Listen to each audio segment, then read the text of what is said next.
The City of Albuquerque Public Art Urban Enhancement Division and Department of Arts and Culture proudly present Take Another Look. Built on the foundation of two city ordinances, Art in Municipal Places, and the Urban Enhancement Trust Fund, the Public Art Urban Enhancement Division provides funds to artists to create art for the public, as well as arts organizations for arts and cultural programming. Join us as we discuss everything related to funding artists in the public realm with host Joni Palmer. Hello, I'm Joni Palmer, and welcome back to Take Another Look at Albuquerque's public art. So, thank you for tuning in today. Today I'm talking with the spoken word artist Manuel González and the artist Esteban Ismael Durán. So we are going to talk about their public art journeys and their collaboration on the Punched Tin Poet Laureate project. Yes. So let me tell you a little bit about my two guests today. So Manuel González was a City of Albuquerque Poet Laureate from 2016 to 2018. He began his career in Poetry Slam and has represented Albuquerque 4 times as a member of the Albuquerque Poetry Slam team. After working in Albuquerque's poetry community for 6 years, Manuel began to use slam poetry to help local youth find positive and constructive ways to deal with life's pressures. Manuel began teaching workshops on self-expression through poetry in high schools, youth detention centers, and also started facilitating art therapy programs to help at-risk and incarcerated youth. In 2014, Manuel started Low Writing at El Chante, a free bi-monthly writers group open to all members of the community. In 2016, he was selected as the Albuquerque 3rd Poet Laureate and has continued his passion for helping others heal and express themselves through poetry. He has 3 collections of poetry. The first is But My Friends Call Me Berke. Second is Homeboy. And the third is Duende de Berke Albuquerque Musings. Thank you for joining us today. Thank you for having me. I'm glad to be here. Yeah. You're doing some great work out there.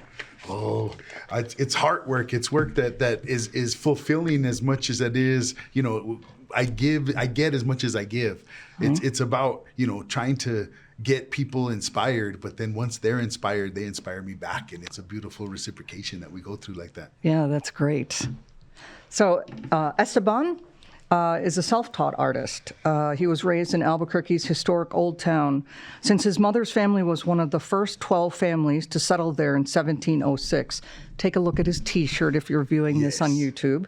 His roots in that traditional community have always been important to him and helped shape his work. He studied with Frank McCulloch, one of New Mexico's most prolific artists, and studied traditional New Mexican tin work with the late Ted Arenas, a celebrated tinsmith. In the mid-1990s, Esteban began to work with some recycled materials as he ventured into combining traditional tin work with more contemporary media. His new works build on his unique ability to blend contemporary and traditional media, design, and depend on the use of reused, repurposed, and recycled materials, always venturing into unknown strategies and processes. Thanks for joining us. Thank you for having me. Yeah. Well, all right. Now that you've learned a little bit about my guests, I'm going to give you some context for this conversation. Today we are continuing our conversations with artists, curators, advocates, poets, and arts administrators about their practices and journeys into and through the field of public art. Last episode, I talked with Noel Begay, Public Art Project Coordinator, and local artist JP. I talked with them about their journeys into public art and their professional collaboration. Noelle shared her internal work through generational trauma, trusting in her DNA culture to guide her work with the city, as well as what it means to reverse dominant colonial culture by centering indigenous perspectives and beliefs. JP talked about their projects that center the voices and stories of Albuquerque's Asian community and explore cross-cultural lines in an effort to respectfully root and belong to a place. So we're continuing our conversations with artists, and today we're talking about the Punched Tin Poet Laureate project. And it began with a public art open call to all punched tin artists living and working within New Mexico. It was to commission tin frames showcasing the poetry of Albuquerque's poet laureates, as well as the tradition of tin work. Each of the selected tin artists worked collaboratively with a poet laureate to integrate the themes of their poems into their unique style. The punch tin frames are part of the public art collection and will be permanently installed in the convention center, so you can see all of them again because the exhibit closed on the 20th. So you'll be able to see them in the convention center later this year. Yes. So I'm really excited about talking with you about your collaboration. So I'm going to start with you, Esteban. Okay. So you're a self-taught artist.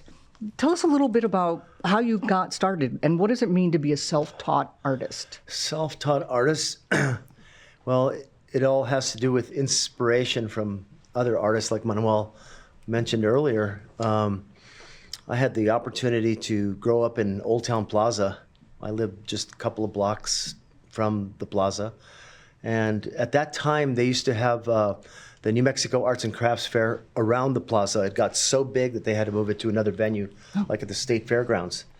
And I had the pleasure of being alone most of the time and wandering off into the galleries and into the shops there in Old Town, establishing a relationship with the people that had businesses going on there. And they would allow me to go in and view art. And I was just awestruck by the talent that I saw at that time. And at the age of 9, I told myself, I'm going to be an artist when I grow up. And here I am. All grown up?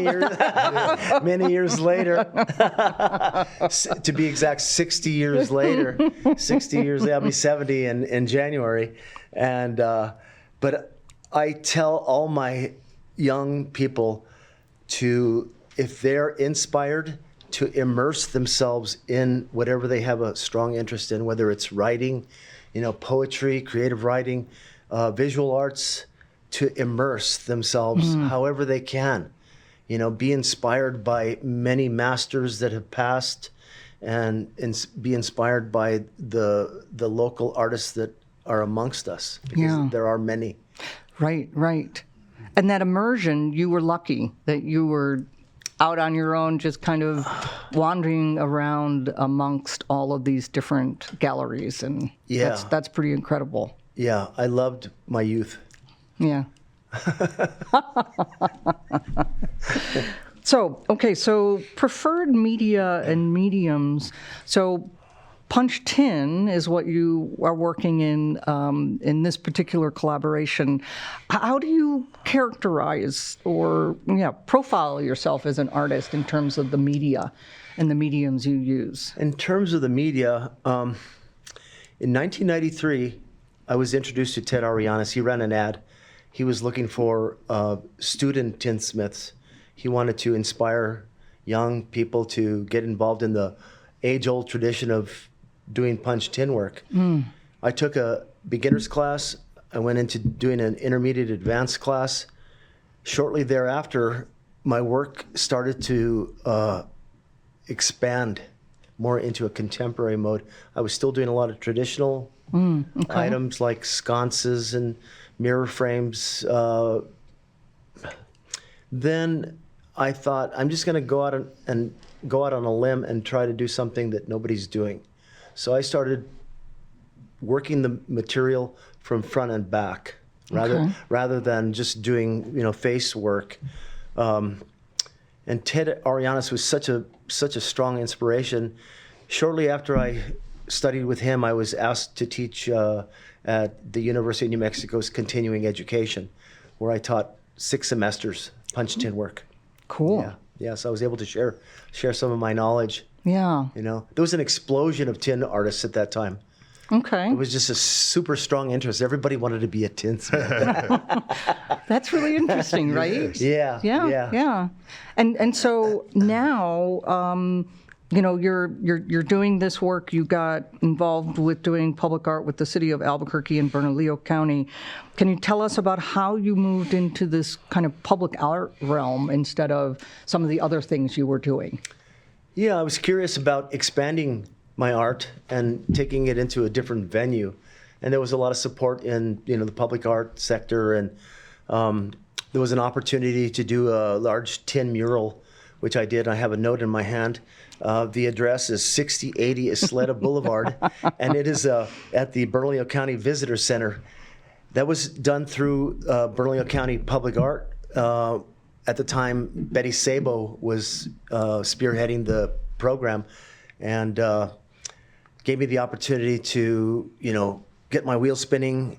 And I came up with an idea of noting 16th century Hispanic settlers in New Mexico. So if anybody has a chance to go to 6080 Isleta Boulevard, it would absolutely astound you, because it stands about 72 inches by 54 inches. It's huge. It's a big mural that depicts a settler with livestock in front of him, corn stalks behind him, the Sandia Mountains are behind him, the river is running behind. It makes an impression for the local people to, love where they're at. Yeah. Not just Burque, but New Mexico in general, Yes. Yeah. And that's a tile mural. No, it's a punched tin mural. Oh my so goodness. all the imagery was hand cut, hand punched, hand scored, all done de mano. Wow. Yeah. How long did that take? It probably took, I want to say, at least a month, because I was really, really wanting to execute and get it done, and have it on display. And then after I did that, I had gotten involved with the city public art program and started initiating some openings that involved ceramic tile. And I had been kind of playing with ceramic tile, and then I got commissioned to do the South 4th Street, Barelas area. Right. And I drew in my cousin Paz. He goes by the name of Paz. A lot of people know him. Paz in Spanish means peace. Right. And he is a man of peace. So he had never been involved with the public art, and I said, hey, I have an opportunity to work with some kids from the neighborhood that need some assistance and need some inspiration. Would you like to be my partner in this project? And he said, yeah. And after that project, his opportunities just flourished. Oh, that's great. Yeah, Right. That's how things should work. Right. Right. Yeah. So we did the ceramic tiles in Barelas, and then the city commissioned other ceramic tile artists to continue that whole process throughout the corridor of 4th Street, Yeah, it's great work. Thank you. Yeah. Thank you very much. Well, you were talking about, inspiring and motivating and, kind of paying it forward, right? So I'm going to turn to you, because that seems like that's so much of your work as well. So why don't you tell us a little bit about how you got started as a poet, writer, and performer?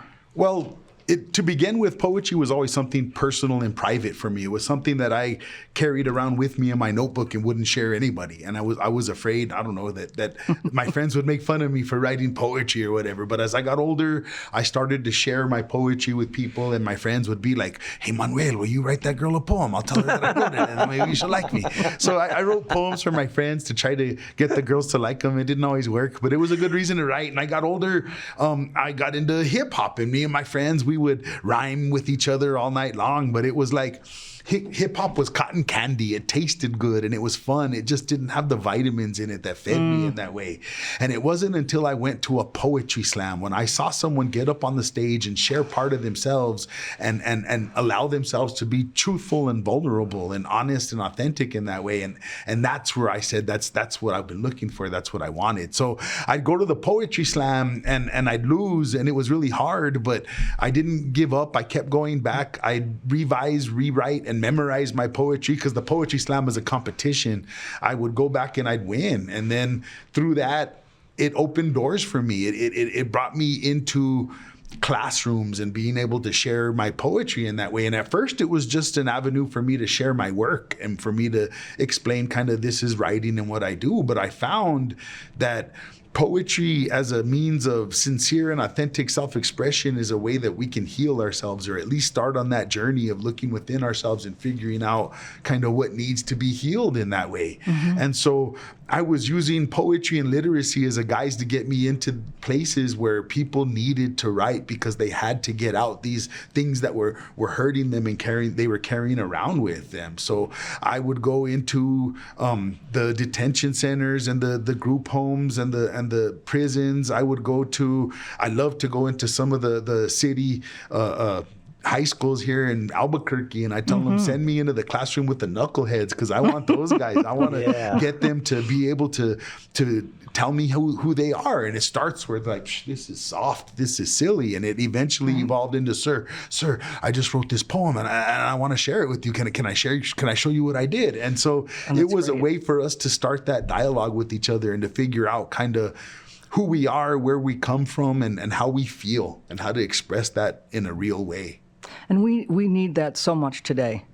I agree. Yeah. And it's just providing a safe place for people to be able to speak who they are authentically. And there's not a lot of places, like safe places to cry, safe places to feel, safe places to be masculine and cry, safe places to, because I work a lot with young men, and so I'd show them that it's okay to be compassionate and still be, who you are and secure in your masculinity, if that's who you are and how you want to express yourself in that way. And so like we're learning a lot of new words and a lot of new terms as we're meeting these new generations as they're coming up to teach us in this way. Right. Well, so tell us a little bit about being a poet laureate for the city. So just a note to our listeners, the inaugural poet laureate of Albuquerque was Hakeem Bellamy. That's right. And that was 2012 to 2014. So it's a 2-year term. And so how do you become a poet laureate for this city? First was Hakeem, and then was Jessica Helen Lopez. Right. And then they had an open call for poets in Albuquerque to create a proposal for what they would do if they were named the Albuquerque Poet Laureate. And so I had to come up with a whole proposal and then my whole packet of the poems that I've had published, the poems, and then connections to links to where I perform. And my proposal was to put on a youth poetry slam and summit and invite youth poets from all over the country to come show Albuquerque, New Mexico poets kind of how they do it, and we get to show them what we do. And so it was a beautiful thing, and we had a good time with it. And it was connected to an organization called Louder Than a Bomb out of Chicago, and that's a national youth poetry slam. And so that's what I did, but I put in my thing completely not thinking I was going to win. And then they had us go in front of a panel of judges and perform our poetry. And so there was, judges there, and I explained what I did, and I performed my work, and then I went home, and I was not expecting it at all. And the day where it came from, hello, my name is Manny, I like to do poetry, can I come into your classroom and speak to your kids? And they'd look at me weird. The next day I was, hello, I'm Mr. González, I'm Albuquerque Poet Laureate, and I'd like to give a presentation to your classroom. Right. Doors opened. I was interesting, right? Able to share this art form that I've come to love as a more than just, words on the page or this great academic ivory tower of poetry. It's a way of, if you can think and if you can speak and if you can feel, you can write poetry. And that's kind of what I'm out there trying, helping people to express themselves authentically in that way. Right. Yeah, if you want to learn more about the program, you can go to the city's website. Yes. And learn about each of the poet laureates that we've had and that we do have in the city. We have 7 now. Right? Yes. Right. It's exciting that we have that. I agree. Yeah, it's a great thing for Albuquerque. So what are some of you've already talked about this, vulnerability and being, masculinity and being able to express yourself in a way that's expresses your inner self to that outer world, right? And that healing process. But tell us a little bit more about some of these themes and ideas. Well, there's different avenues that can go through learning who we are and becoming a complete person. And some of those avenues come through learning our identity and how we identify as a human being. Some of those avenues come through who we are culturally and how that means how we are historically and how we fit into the lexicon of the grand narrative that people speak. Another way is to do it artistically. And these are different ways that we can learn to figure out who we are and how we present to the world like that in that way. And so being one of the poets laureate, we were told about this punch tin project, and I got excited because I love this art form, and I always have, because it's distinctly New Mexican. And not only is it distinctly New Mexican, it's connected to our culture, our history, our gente, our story. And these beautiful pieces of art hold so much more than just the tin and the pictures and what they are. It holds our history as Nuevo Mexicanos, as New Mexicans, as who we are, from the cuts on the artist's fingers as they made those art. To put blood on the tin is the same as the blood that's in our soil that created the history, that created New Mexico, that has brought us here today. And so we were presented with all these groups of tinsmiths, and they told us as poets laureate, you guys pick them, and as we start picking them, they'll just be off the list, and you get what you get. And right away I saw Esteban's work, and I knew it spoke to me, and it spoke to me in a way that spoke to my ancestors. It spoke to me in a way that spoke to arte, and how sometimes art can grab your heart and squeeze it, and it just did. And so immediately I had to jump on there, and I want to work with Esteban. That's who I want to be, my artist, to work with me as we work together in this way. And I was excited about that because, even like I would get my mother tin little ornaments for her Christmas tree. Like this art form has always spoken to me my whole life. You walk through Old Town or during, the art markets and things, and you see this as not only a living, breathing art form that they're creating today on the street as they're creating it. It goes back centuries. That's right. And that's beautiful. And I think that's a wonderful thing that connects us not only to each other, but to this land and to our history like that. So now that's the side in terms of how you chose the tinsmith you would work with. Yes. Tell us your side of the story in terms of how did your meeting up to do this project and get that collaboration going? Well, I was notified that I had been chosen as one of 6 tinsmiths to do this project, and I had never met Manuel. And when we did meet, we were like kindred brothers. Yes. He Nice. came into my driveway, and I was super excited to see him and to introduce him to what I was doing, because I had some samples to show him. And we sat and we broke bread. We had enchiladas, we had beans and rice and corn, and we talked about his craft, my craft. Tinsmithing goes way, way back, like he was saying. Yeah. It's centuries old. There's a book called New Mexico Tin Work, 1840 to 1940, written by Maurice Dixon and Lane Coulter. Great reference material. When I first started doing tin work, I sought out Maurice Dixon and Lane Coulter and had them over to my house for dinner too. I was so excited about just that's great. Getting involved and just really putting my heart and soul into the craft, knowing that it was an extension of what I was already doing. I was already painting, and it allowed me to incorporate painting and tin work together, and then enter. Like we want to get involved in other shows. So I had an invitation from the Museum of Fine Arts in Santa Fe to submit a piece of work, which was accepted and purchased as part of their permanent collection. And I went, maybe I'm onto something. Maybe the traditional craft can integrate into what I was already doing, and I can do my own thing. And it was well received, well received. And so the tin work that I do with my repurposed materials, because I'm a constructivist, I like to scour the streets. I'm a major rubbernecker, man. When I drive, man, I'm looking at the alleyways, and I'm looking everywhere I can to find those discarded materials. I'm big on free. Yeah. It's my favorite price. It's my Right, favorite right, prize, man. yeah. So what I do is I take these broken pieces of furniture, and I had access to a lot of piano parts from a business that would put out their discarded pianos out into their boneyard. And within a day, the piranhas were attacking this piano. And I was one of the piranhas. Yeah. And if I was one of the first ones there, I would pick some really choice pieces that I could envision into my future work. Right, right. And if you were to go to my backyard, you would see 2 mountains of piano and furniture parts, all wood. I feel like I'm a collaborator with a major furniture builder, major piano builder that's probably deceased. And they had no idea that their furniture was going to be discarded and found by moi and then rebirthed.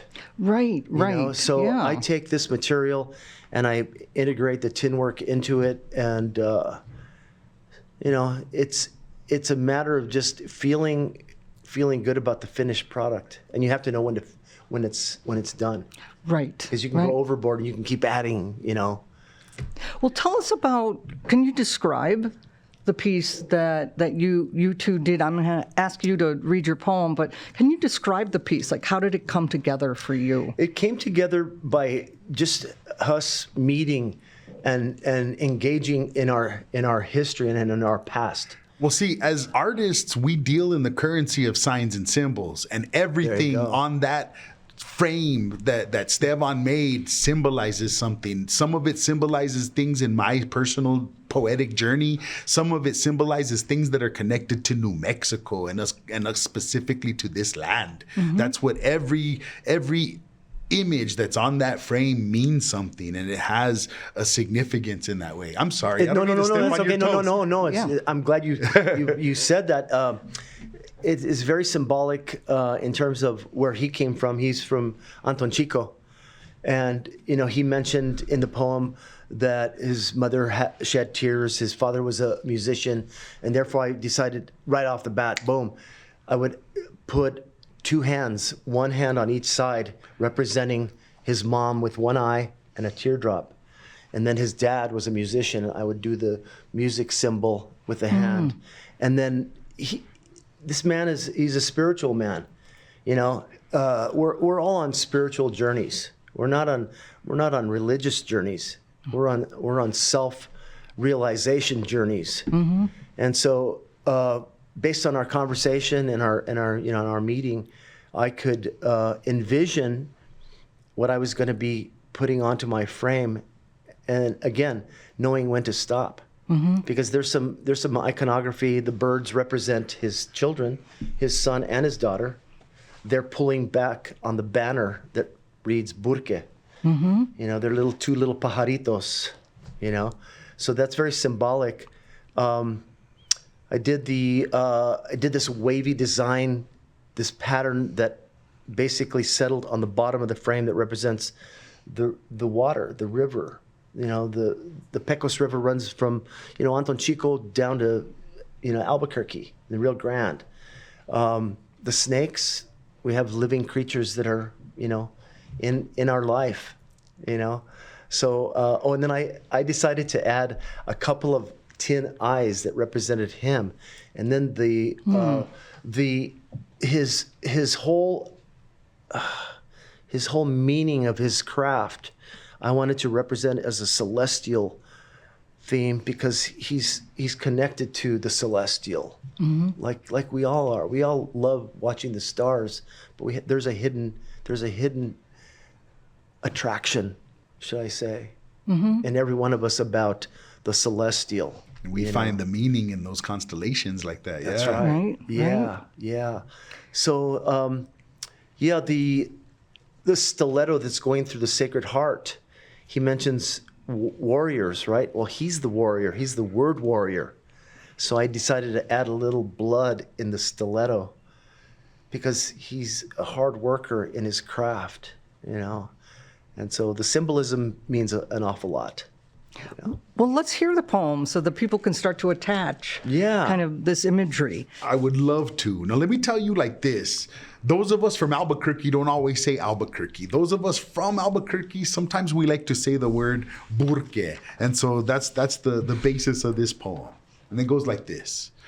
With watermelon mountains melting misconceptions, with crazy local dreams and contemplative confessions, I watch cholos chasing chicas. They're living mi vida loca like the ancient Mexica, with kickback khakis to camouflage clown faces. We smile now, but we cry later. I watch breakdancing b-boys battling the crossfader. My name is Albuquerque, but my friends call me Burque, as my mother makes masa with flour and manteca, rolling out her tortillas and scraping her spices in a molcajete like the ancient Azteca, as Tolteca knowledge is passed down from our grandfathers. And my mother, she lights a candle for La Virgen de Guadalupe. My name is Albuquerque, but my friends call me Burque. Politicians like balloons, both floating on hot air, as I stare at the sunset, sending yellows, oranges, reds, pinks, purples, blues. And then that blue-black color of the magic hour, where the mystical existence of spirits is evident for those with eyes to see. My name is Albuquerque, but my friends call me Burque. With the Rio Grande pumping life to the heart of Aztlán, pumping life through the words of storytellers, the blood of warriors, the hearts of mothers, the passion of lovers. The river who knew my grandmother and named my son and protects my daughter, gave inspiration to my father to sing the songs of our people. My name is Albuquerque, but my friends call me Burque, as the sacred sands of the santuario silently calls the sound for my soul, and the patience and perseverance of the penitentes plant the seed that will one day make me whole, and the legions of Mary who pray the rosary for humanity, who don't have enough time to bend their own knees. My name is Albuquerque, but my friends call me Burque. I'm listening to Saturday morning traditions played by musicians, the founding fathers of my self-image, those rancheras and cumbias and boleros sung with the teardrop on their vocal cords. Y volver, volver, volver. My name is Albuquerque, but my friends call me Burque. And I'm looking at a Trisco and I'm thinking about land grants, wondering if our kids even have a chance as day turns to night and they begin to dance. You know, I was named after a duke who never left Spain, and being junior without knowing your father brings a lot of pain. My name is Albuquerque, but my friends call me Burque. Thank you. Beautiful. Thank you. Well, we're about out of time, and that's a beautiful way to end this episode. Thank you so much. Thank you for having us. Yes. So, let's see. So, flip the page here. So, dear listeners, I hope this episode has given you some insights about these two men's artistic journeys. If you want to learn more about Manuel's work, check out his website. Yes. And do you want to tell us the website address? Look up Chicano Poet. It's Xicanopoet, and that will bring me up. And once you do that, if you're in Albuquerque, join me at El Chante Casa de Cultura on the corner of 7th and Central, right there on the roundabout. I teach a writing workshop open to the community, and it's bi-monthly, but that's my way of saying twice a month, like every other week. I don't know if that means every other month, bi-monthly. I get confused. Yeah, me too. But it happens every other week, and it's there for the community to come and write words that they mean, and then find a voice to speak those words. Oh, that's great. Thank you for that. I'm glad to do it. And you're also on X, formerly known as Twitter. Yes. And you can also go to YouTube and see some fabulous performances. I've really enjoyed watching those. But it was really nice to be sitting here with you as you performed your poem. I appreciate that. Was beautiful. Thank you. If you want to learn more about Esteban's work, you'll find him on Instagram at tinman1255. I've been following you, and I love seeing the stuff that you're posting. Thank you so much. Yeah. I'm also represented by Exhibit 208 on South Broadway.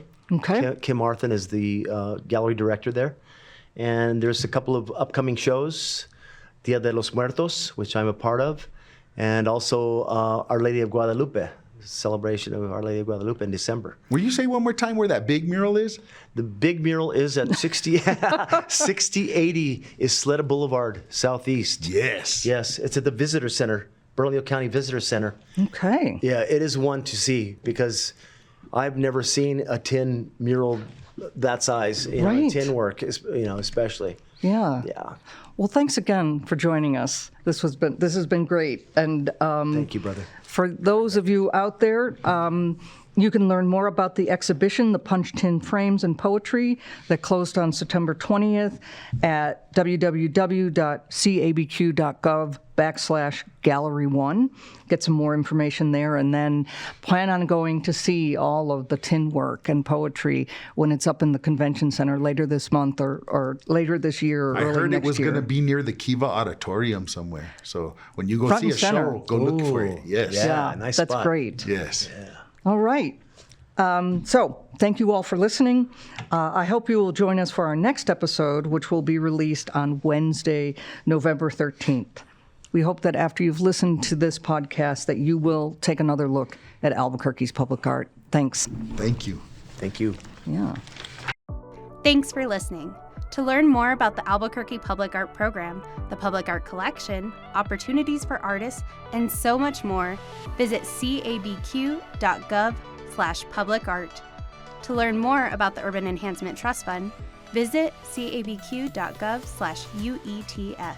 Tune in next time to take another look at the City of Albuquerque Public Art Urban Enhancement Division.